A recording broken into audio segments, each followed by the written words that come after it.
Mil mensajes. Hoy estamos con el número 105, el 105, que nos trae realmente un mensaje muy importante desde nuestra vida individual hasta la vida colectiva, de grupo, inclusive de humanidad, que podamos tener y que nos lleva a muchas reflexiones y que incluso es material de muchos planteamientos de tipo político, de tipo social, de tipo económico, inclusive de tipo ideológico, y es la importancia que se le da a lo material en nuestras vidas. Es lo que podemos denominar muy grosso modo, podemos decir que es materialismo, la predominancia de los aspectos materiales sobre los otros aspectos del ser humano, en los cuales podemos encontrar el aspecto espiritual, el aspecto o los aspectos más profundos de nosotros los seres humanos, que plantea además realidades muy importantes en todo este oficio de vivir. El materialismo lo podemos conceptuar en este caso como la importancia superior que se le da a la posesión de recursos, de bienes materiales, sobre cualquier otro tipo de posesión que pueda tener el ser humano, ya sea una posesión espiritual, ya sea una posesión inclusive psicológica y emocional. Cuando le damos principal papel protagónico a lo material en nuestras vidas, podemos hablar de un ser o una persona o un ente materialista. Cuando nosotros llegamos a este concepto, también podemos llegar a ese concepto de el por qué el materialismo, por qué sale y probablemente surge por la búsqueda permanente del ser humano en toda su evolución a contar con mayores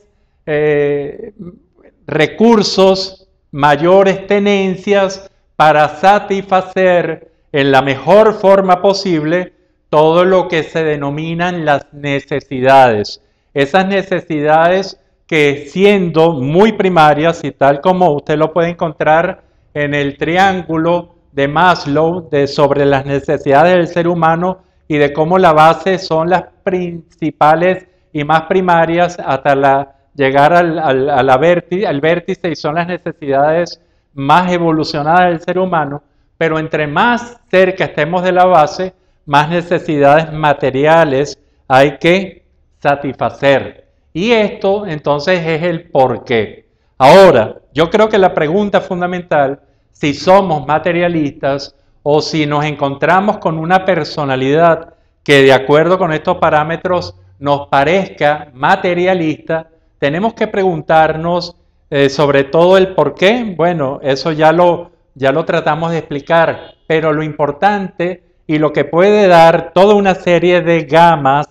y de situaciones completamente diferentes de un ser humano o de un grupo a otro en su materialismo es el para qué. ¿Para qué se es materialista? Más allá de la satisfacción de necesidades. Y aquí nos encontramos entonces que hay mucha gente materialista. ¿Por qué? Porque tienen mucho miedo y lo material va a satisfacer toda una serie de seguridades, entre comillas, que le van a permitir enfrentar mejor sus miedos. Es decir, lo material, los recursos materiales son una especie de seguridad, y lo podemos llamar así, para en el momento en que tengamos que enfrentar algunas contingencias, algunas situaciones que inclusive pueden ser previsibles, como la vejez, por ejemplo, entonces tengamos la seguridad de contar con toda una serie de materiales,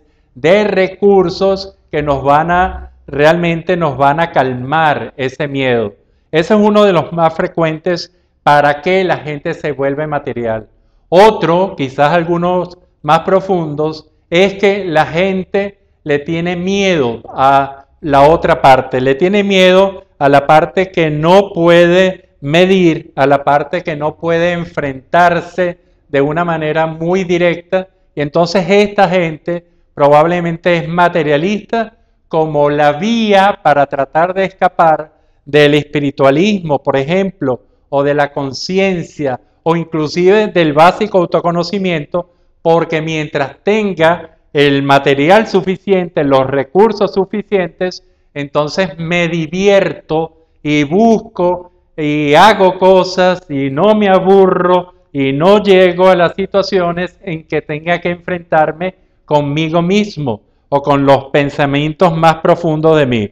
Esto del materialismo, entonces, entre uno y otro, hay miles también de para qué, de causas que legitiman a una persona que sea materialista. Lo que es ideal, y realmente lo hemos comprobado durante algún tiempo, es el equilibrio. Una personalidad en equilibrio que tenga el material, los recursos necesarios para compensar su vida y llenarse de seguridad ante las contingencias más frecuentes que pueda pasar, pero una persona que también cultive desde el autoconocimiento profundo hasta la espiritualidad, a esa capacidad que tenga para sentir que en lo espiritual también hay una parte muy importante de todos y cada uno de nosotros los seres humanos. Cuando nos damos cuenta de esto, que el equilibrio entre lo material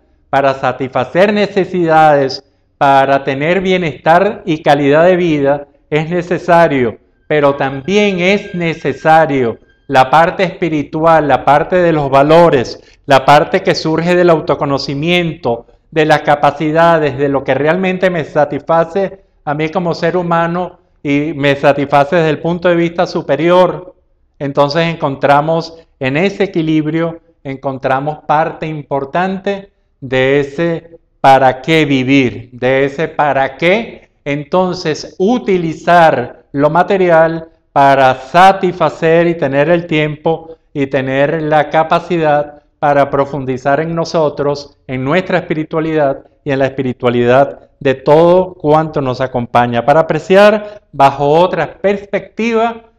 la vida nuestra y la vida ajena, la vida inclusive del universo, la vida de todo lo que nos rodea. Cuando nosotros estamos entonces en este equilibrio de materialismo y la otra parte llamarla espiritualidad, por darle algún nombre específico para ser más comprensible, cuando encontramos ese equilibrio, probablemente estamos encontrando el bienestar. Hoy lo dejamos con este cuadro, esta obra de Luis Obando, un pintor venezolano, que aquí está la inmensidad de nuestro Salto Ángel. Disfrútenlo.